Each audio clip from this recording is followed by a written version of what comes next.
कि मेरे खुद के रिश्तेदारों ने भी, जब मैंने उनसे इच्छा जाहिर की कि मैं एक्टर बनना चाहता हूं, तो उन्होंने भी मुझे डीमोरलाइज किया कि पहले शक्ल तो देख ले अपनी, क्योंकि 5 फुट का छोटा पतला दुबला सा आदमी, काला कलूटा। मुझे खुद को पता नहीं था कि इंडस्ट्री में मेरा क्या हाल होगा, बट एक जिद थी और हजारों लाखों मतलब सालों साल से इंडस्ट्री में सिर्फ यही चलन था कि एक्टर तो, हीरो तो जो है ऐसा होता है। लेकिन इन सब ऑड सिचुएशंस के बावजूद भी गए।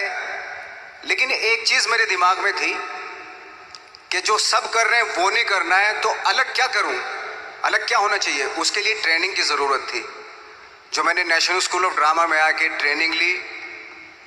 3 साल मैंने एक्टिंग की पढ़ाई की वहाँ पे, और अपनी एक क्राफ्ट के बारे में समझा कि एक्चुअली इस पर्सनैलिटी में अगर मैं लोगों को इम्प्रेस करना चाहता हूँ, उसके लिए एजुकेशन की बहुत ज़रूरत है, या जो भी आप काम कर रहे हो उसमें क्राफ्ट, उसका एक्सपर्ट होना बहुत ज़रूरी होता है। ऐसे ही हवा में नहीं कि जैसे पहले होता था, अरे यार तो बहुत खूबसूरत दिखता, फिल्मों में जाके काम करना शुरू कर दे, ऐसा नहीं।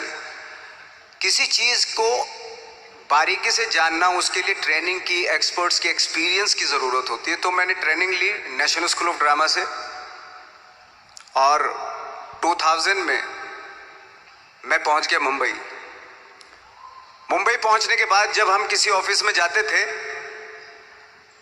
आई थिंक उससे पहले चलन नहीं था बिल्कुल भी। हम लोग गए, जैसे मैंने बताया कि ऑफिस में खड़े हो के, भाई हम एक्टर हैं, काम दोगे क्या? तो बोले पहले हुलिया तो देख अपना तू।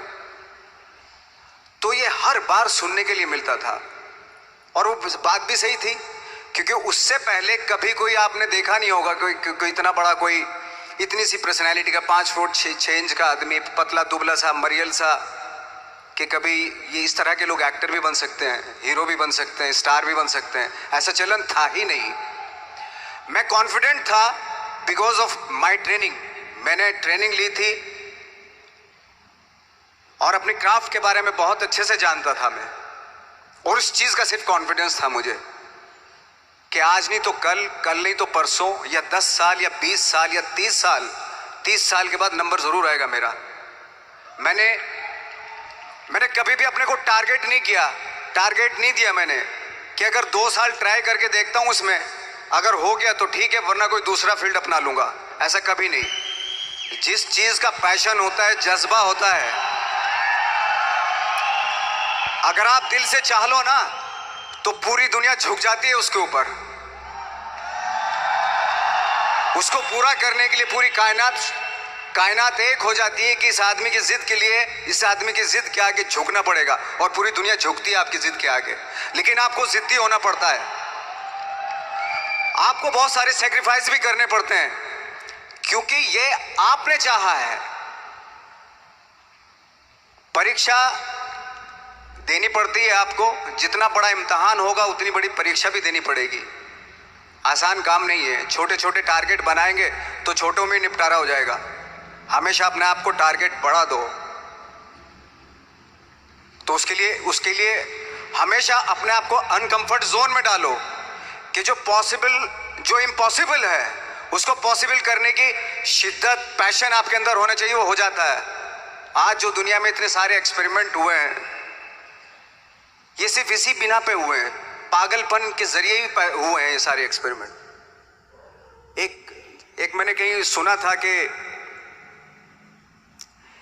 जब आप एक्सपेरिमेंट करते हैं तो फेलियर भी होते हैं, कई बार फेलियर होते हैं।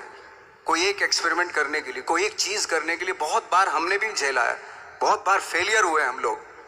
लेकिन एटलीस्ट हमें इतने सारे फेलियर होने से इतने तरीके पता चले कि इन तरीकों से सक्सेस नहीं मिल सकती। फॉर एग्जाम्पल, एडिसन ने जब बल्ब का आविष्कार किया तो 100 बार एक्सपेरिमेंट किए अपनी जिंदगी में।